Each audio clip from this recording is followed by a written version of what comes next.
Good afternoon, ladies and gentlemen, and thank you for standing by. Welcome to the Fat Brands Inc. First Quarter 2023 Earnings Conference Call. At this time, all participants have been placed in a listen-only mode. Please note that this conference is being recorded today, May 8, 2023. On the call from Fat Brands are Chairman of the Board, Andy Wiederhorn, and Co-Chief Executive Officer and Chief Financial Officer, Ken Kuick and Rob Rosen. This afternoon, the company made its first quarter 2023 financial results publicly available. Please refer to the earnings release and earnings supplement, both of which are available in the investors section of our website at www.fatbrands.com. Each contain additional details about the first quarter, which closed on March 26, 2023. But before we begin, I must remind everyone that part of the discussion today will include forward-looking statements. These forward-looking statements are not guarantees of future performance and, therefore, undue reliance should not be placed upon them. Actual results may differ materially from those indicated by these forward-looking statements due to a number of risks and uncertainties. The company does not undertake to update these forward-looking statements at a later date. For a more detailed discussion of the risks that could impact future operating results and financial condition, please see today's earnings release and recent SEC filings. During today's call, the company will discuss non-GAAP financial measures, which it believes can be useful in evaluating its performance. The presentation of this additional information should not be considered in isolation, nor as a substitute for results prepared in accordance with GAAP. Reconciliations to comparable GAAP measures are available in today's earnings release. I would now like to turn the call over to Andy Wiederhorn, Chairman of the Board. Thank you, operator, and hello, everyone, and thank you all for joining us on the call today. This afternoon, we made our first quarter 2023 financial results publicly available. Please refer to the earnings release and our earnings supplement, both of which are available in the investors section of our website at www.fatbrands.com. Each contain additional details about the first quarter, which closed March 26th. Let me begin by thanking our teams, franchisees, and their employees for their hard work as we continue to grow this business. Last week, Ken Kuick and Rob Rosen were named Co-Chief Executive Officers effective May 5. Both Ken and Rob joined Fat Brands in 2021 and have played an integral role in our strategic growth initiatives, including acquisitions and driving company profitability. Ken and Rob will also continue in their respective roles as Chief Financial Officer and Head of Debt Capital Markets while assuming the co-CEO role. Together, they will focus on driving forward the company's overarching goals of increasing organic growth through new store openings, growing the utilization of our manufacturing facility, and bolstering the success of our high-growth brands, including Twin Peaks. I will continue in my new role as Chairman of the Board, which I was appointed to in March of 2023, where I will focus on our strategic direction, capital allocation, and ensuring that we execute our business plan while maintaining quality restaurant operations. In stepping down from the CEO and President role, my goal is to remove the distraction of the personal investigation tied to me regarding matters from several years ago before our merger with Fog Cutter. Ken and Rob are taking the reins of the company with a fresh slate of directors, and I support the growth and evolution of Fat Brands, including championing our talented executive team. We have taken the company from 3 brands to 17 iconic restaurant brands with over 2,000 units open or under construction and system-wide sales of $2.2 billion annually over the last 5 years. Today, Fat Brands is approximately the 25th largest restaurant company by unit count in the U.S. 95% of our restaurants are franchised. We have more than 750 different franchise owners, of which approximately half are multi-unit operators. We operate in 40 countries and 48 U.S. states. Notably, 10 of our 17 brands were just named to Technomic's 2023 Top 500 list, which is determined by key growth metrics such as sales and unit growth. I believe we are creating tremendous long-term shareholder value as well as short-term dividend yield. Now, turning to Q1 specifically, total revenue grew 8.5% in the first quarter of 2023 to $105.7 million, compared to $97.4 million in the first quarter of 2022. The increase reflects an increase in same-store sales and revenues from new restaurants. Same-store sales increased 4.3% in the first quarter of 2023. We grew system-wide sales 9.9% to $550 million when compared to the prior year quarter of $504.9 million.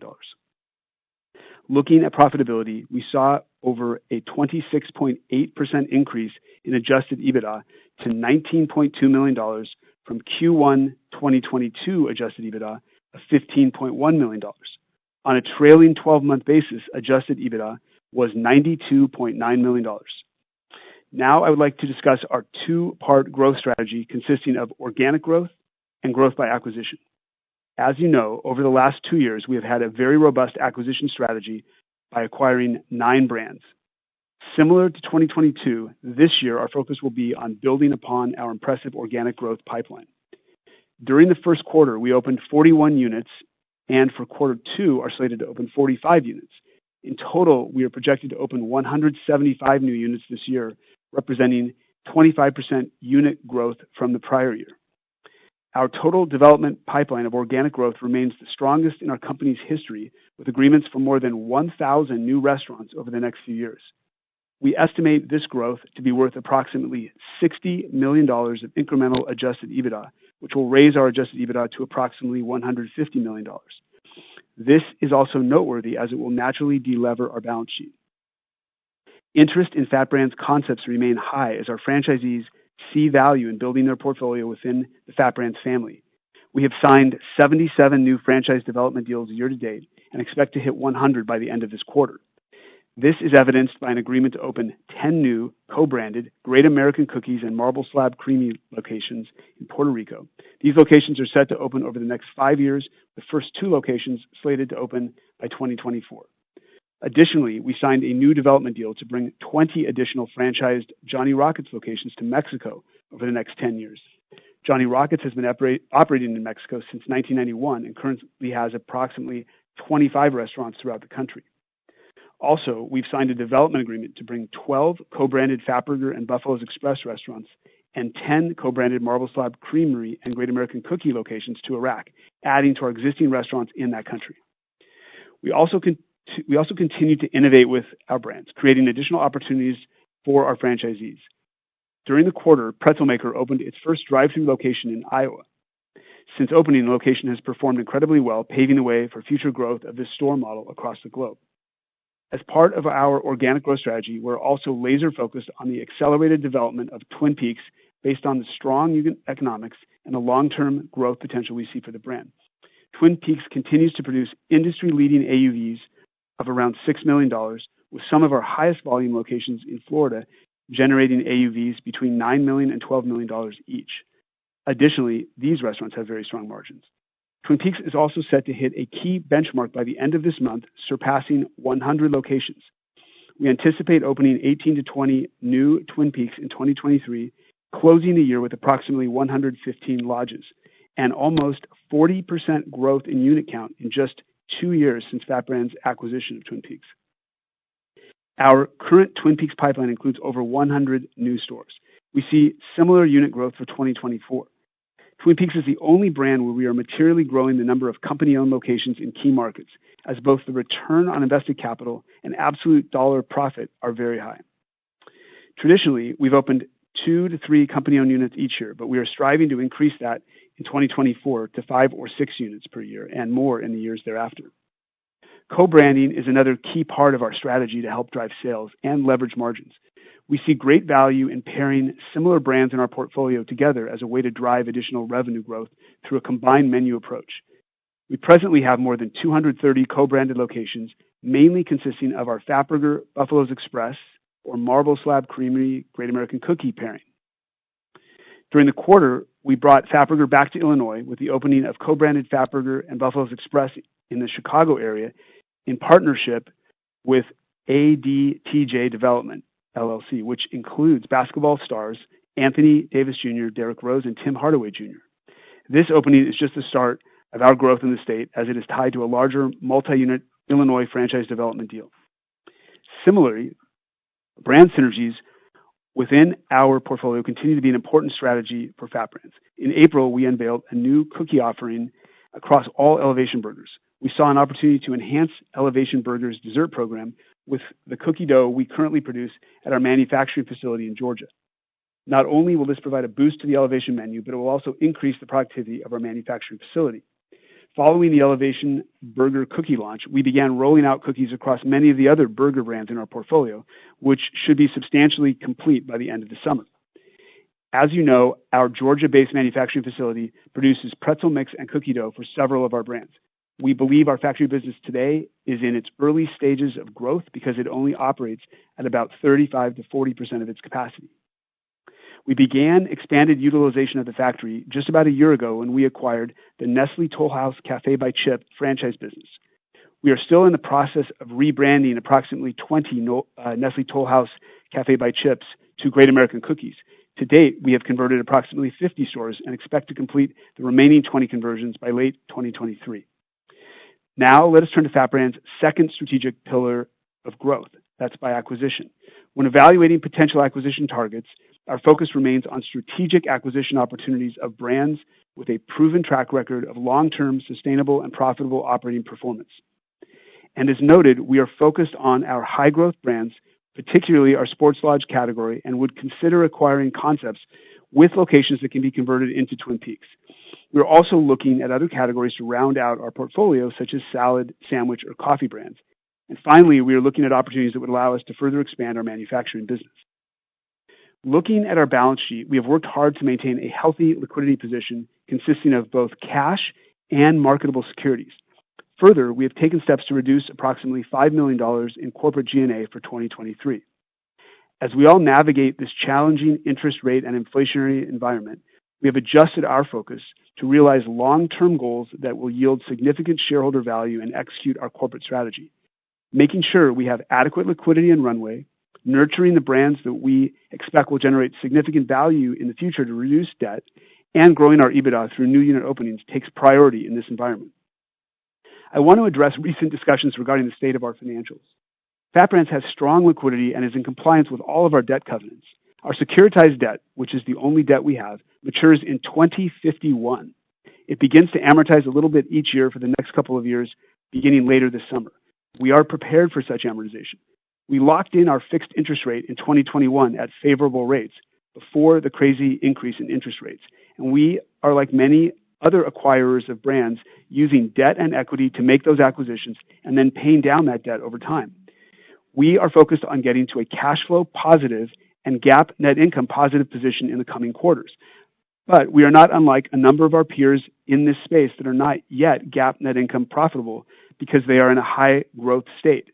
We are creating tremendous value in our brands, which we expect to realize in the future. Next, I'm proud to share in March that we officially launched a newly formed 501c3 charitable organization, the FAT Brands Foundation.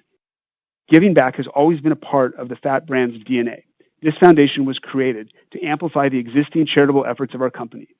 The foundation will partner with local nonprofit organizations in areas in which FAT Brands has a presence to provide essential programs to help families and communities thrive. As our company continues to grow in size, we wanted to take our charitable efforts to the next level by launching a new arm that more broadly supports our employees and customers' communities. We are excited to be officially live and to have the opportunity to become more ingrained with local nonprofits that are committed to making a positive impact in the markets where we operate. Since its launch, the foundation has already funded 5 local organizations in the following areas: children in poverty, families with special needs, food insecurity, education, and theater. The foundation was seeded with a $250,000 donation from FAT Brands upon its inception and will continue to receive support from the company, our vendor partners, employees, and franchise partners to further the directive and impact of the organization in the years to come. And finally, as announced, we have also made several changes to our board of directors in addition to my appointment as chairman of the board. In March, we elected control company status under the applicable NASDAQ rules. Further, we expanded the board from 7 to 10 seats and welcomed 8 new directors, all of whom bring unique, valuable skill sets that will aid in furthering the success of FAT Brands as a leader in the restaurant space. The new director appointments include several current FAT Brands C-suite executives: Thayer Wiederhorn, Chief Operating Officer; Taylor Wiederhorn, Chief Development Officer; Mason Wiederhorn, Chief Brand Officer; and Donald Berchtold, Chief Concept Officer. Carmen Vidal, our international legal consultant for FAT Brands, was also appointed to the board. Additionally, we appointed 3 independent directors, Mark Olenowitz, Kenneth Kepp, and Tyler Child, joining Lynn Collier, who remains on the board and is now the chair of our audit committee. We expect these board changes will save the company $1.1 million per year. I want to point out that we did not increase our directors' fees. We simply combined the annual and committee fees into a flat rate equal to the same amount. And further, management team members who serve on the board do not receive board fees. Additionally, I want to thank the Baker Tilly firm for 4 years of extremely hard work and professional partnership that helped us grow the company significantly, and we will miss working with them. We expect to name and appoint new auditors for the 2023 fiscal year shortly. I also want to thank those board members that chose not to continue to serve on the FAT Brands board for their dedicated service. In summary, I am confident that we have a very strong leadership team in place and a robust pipeline of growth ahead that will naturally delever our balance sheet. Our long-term strategy is to create value through the organic growth of our brands, acquire additional brands that are strategic to our portfolio makeup, realize value when appropriate to manage any debt outstanding, and increase long-term value for our stakeholders while giving them a consistent dividend along the way. We sincerely appreciate you joining us today and for your interest in FAT Brands. And with that, I would like to hand it over to Ken to talk about our financial highlights from the quarter. Thank you so much, Andy. I am extremely humbled to take on this new responsibility as co-CEO and drive forward the key goals of the company. We are very fortunate to have such a talented team of FAT Brands, and I see great opportunity ahead in building upon our position as one of the largest restaurant companies in the U.S. Turning to our first quarter results, total revenue during the first quarter increased 8.5% to $105.7 million, reflecting increased same-store sales and revenues from new restaurant openings. Costs and expenses increased to $105.3 million in the first quarter, compared to $96.9 million in the year-ago quarter, primarily due to increased activity from company-owned restaurants and the company's factory, as well as professional fees related to certain litigation matters. Included in costs and expenses, general and administrative expense increased to $28.4 million in the first quarter from $24.8 million in the prior year period, primarily due to increased professional fees related to pending litigation and government investigations. Cost of restaurant and factory revenues increased to $59.1 million in the first quarter of 2023, compared to $54.8 million in the prior year period, primarily due to higher company-owned restaurant and dough factory revenues. Depreciation and amortization expense increased to $7.1 million in the first quarter from $6.6 million in the year-ago quarter, primarily due to depreciation of new company-owned restaurant property and equipment. Refranchising losses in the first quarter of 2023 were $0.2 million and were comprised of $0.1 million in net gains related to the sale or closure of refranchised restaurants, partially offset by $0.3 million in restaurant operating costs, net of food sales. Advertising expense was $10.5 million in the first quarter, compared to $10.3 million in the prior year period. These expenses vary in relation to advertising revenue. Other expense for the quarter was $30 million compared to $19.7 million in the year-ago quarter, and was primarily comprised of interest expense on our securitizations.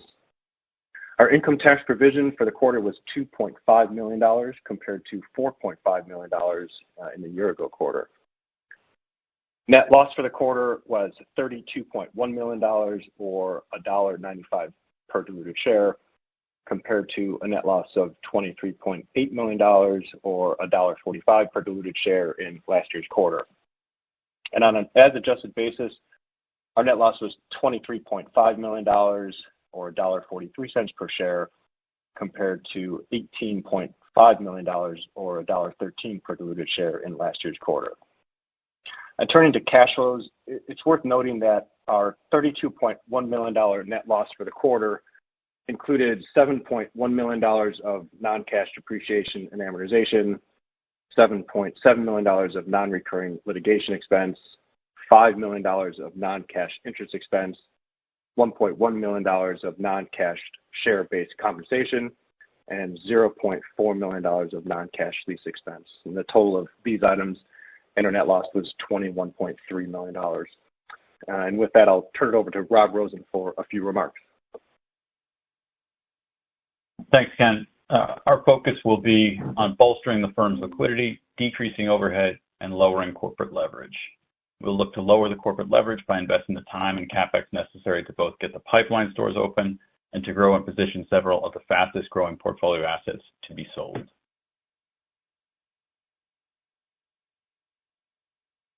Rob, thanks. And operator, we'd like to open the line for questions at this time, if there are any. Yes, thank you. Ladies and gentlemen, we will now begin the question and answer session. Should you have a question, please press the star followed by the 1 on your touchtone phone. You will hear a 3-tone prompt acknowledging your request. Questions will be taken in the order received. Should you wish to cancel your request, please press the star followed by the 2. Your first question is from Joe Gomes from Noble Capital. Please ask your question. Good afternoon, and thanks for taking my questions. Hi, Joe. Hey, Joe. So, first, I just wanted to, maybe get a little more color on, you got the new co-CEOs. How are you kind of divvying up the responsibilities between the two? Well, I think there's, real division between Ken's responsibilities and Rob's responsibilities, so it's pretty easy for these guys to tackle that. Ken, as the Chief Financial Officer, is really covering those aspects of the business, investor reporting, all of the, the finance and accounting roles, and Rob running debt capital markets is really all of the balance sheet, all the capital coming onto the balance sheet, and the maturities and the cost of capital, and the retiring of preferred debt over time. And so those two guys working together with Thayer, who's our Chief Operating Officer, really running the brands, and Taylor, our Chief Development Officer, and the rest of his team and the other guys. It's very well divided amongst the entire team, not just Rob and Ken. Okay, thanks for that. And looking at the economy, kind of this, two-part question here. Are your franchisees seeing any slowdowns in their business? Doesn't appear so from what you've said, the first quarter results. And how's demand and interest for new franchisees? Is it still, is running as hot, or maybe that's cooled down a little bit from last year?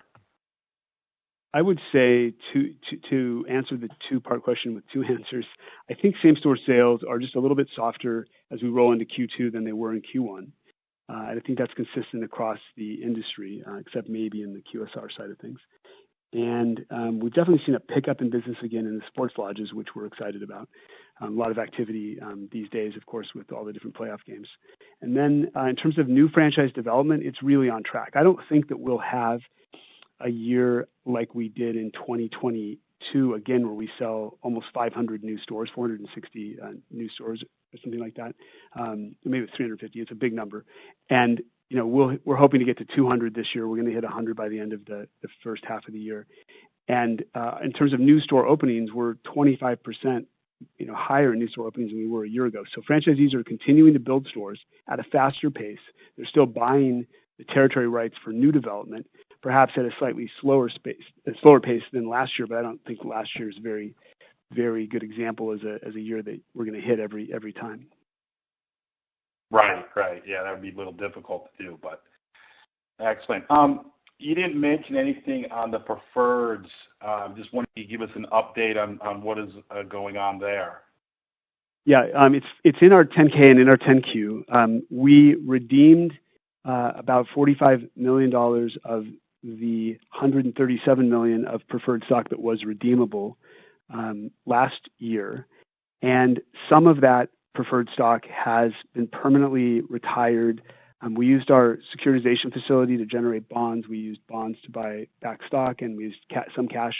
And so we have reduced the amount of preferred outstanding that is what you'd call puttable.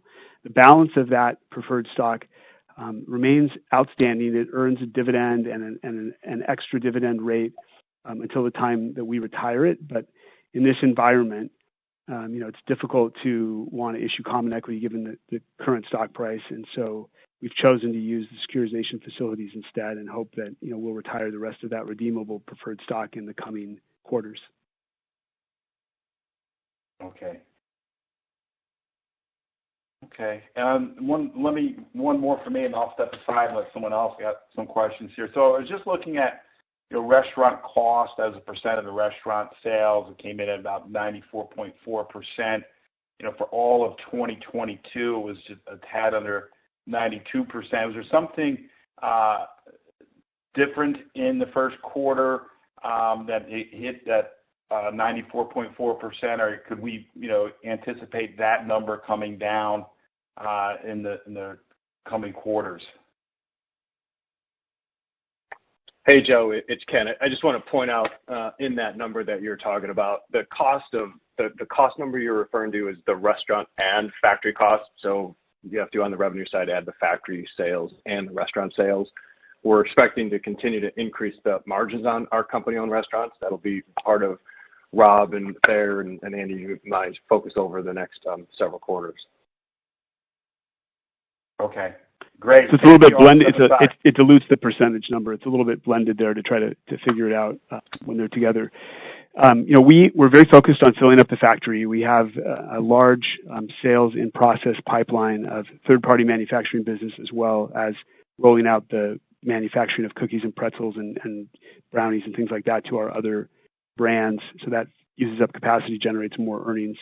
And then of course, the growth at Twin Peaks is extraordinary, and that's really where we've elected to invest capital to build more company-owned stores or convert other brands into Twin Peaks. And so I think you're going to see us be able to put a mark on the value of those assets as we roll in to the back half of 2023 and into 2024, and that will be what we earmark to reduce significant debt in the future, and very strong way to look at how our business will play out, with realizing some value from a couple of assets that will leave us closer, if not 100% debt free, with a lot of free cash flow over the next 2 or 3 years.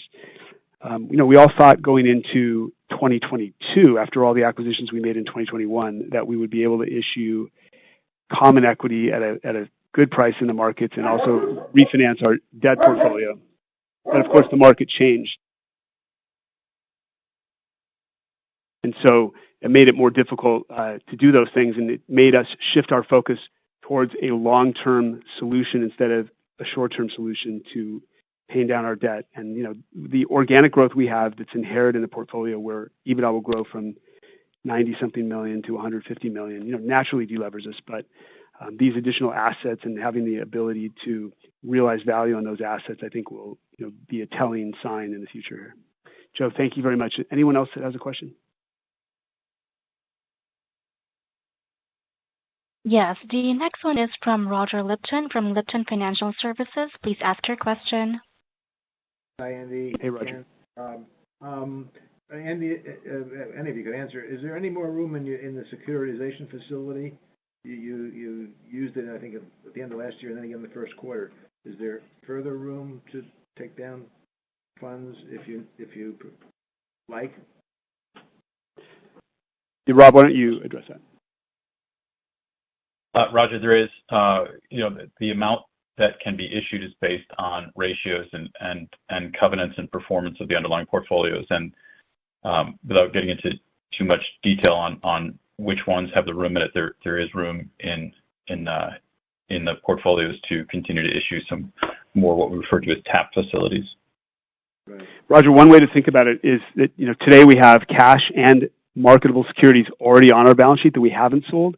So issuing more securities would just generate even more, available for sale to raise cash. We already have $40 million of bonds or $43 million of bonds sitting on the balance sheet alongside of our cash available today. And then, issuing more, it's a big number, that's available if we need it, as we have runway here to execute on these brands.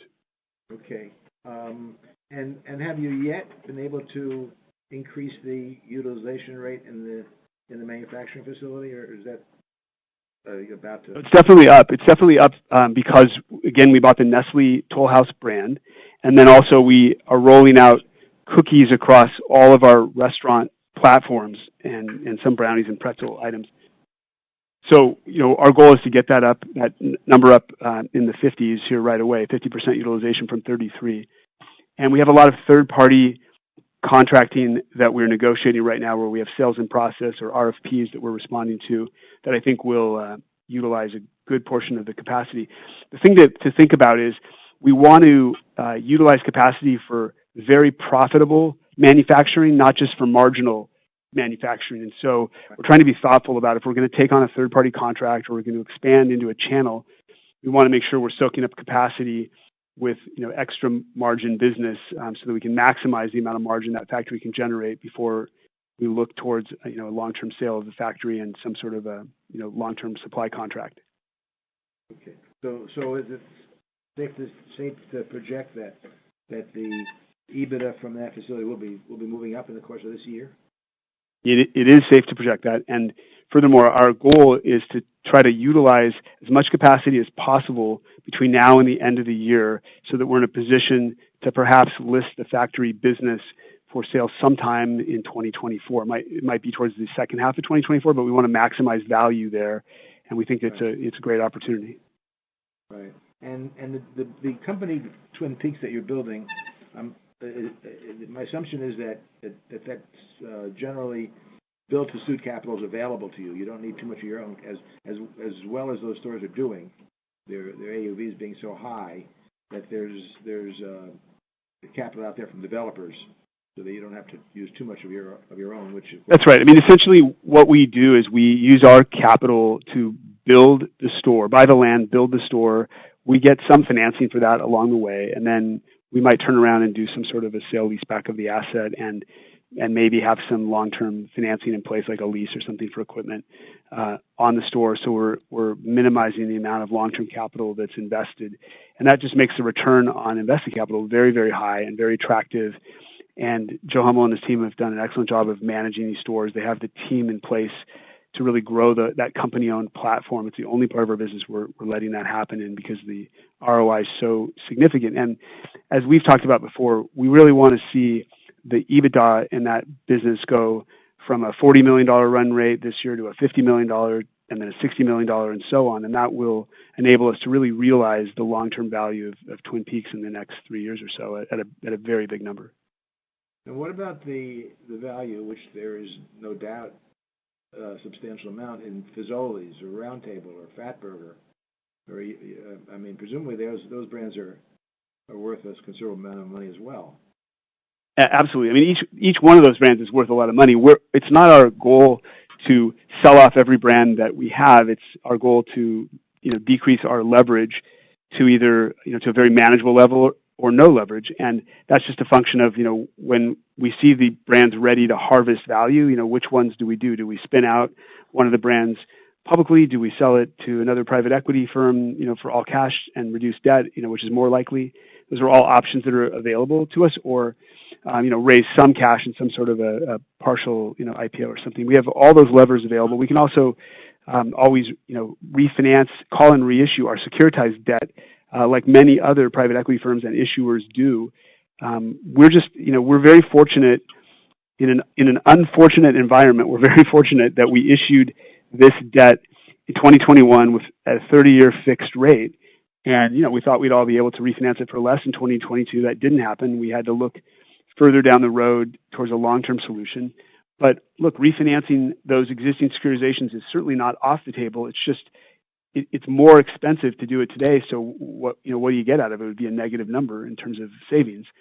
But we're creating so much value. It's just sort of an annoying fact that we have to live with right now, that rates have gone up as much as they have, and we can't harvest those short-term savings, but it's not changing the value of inside each brand that we're creating. We're still opening lots of new stores and improving EBITDA or just cash flow generated by those brands. So you're right. You can look at a number of other brands in our portfolio besides Twin Peaks and besides the factory and point to a Round Table, a Fatburger, Johnny Rockets, something like that, or Fazoli's, as having substantial value if we wanted to do something with one brand or another. Okay, thanks very much.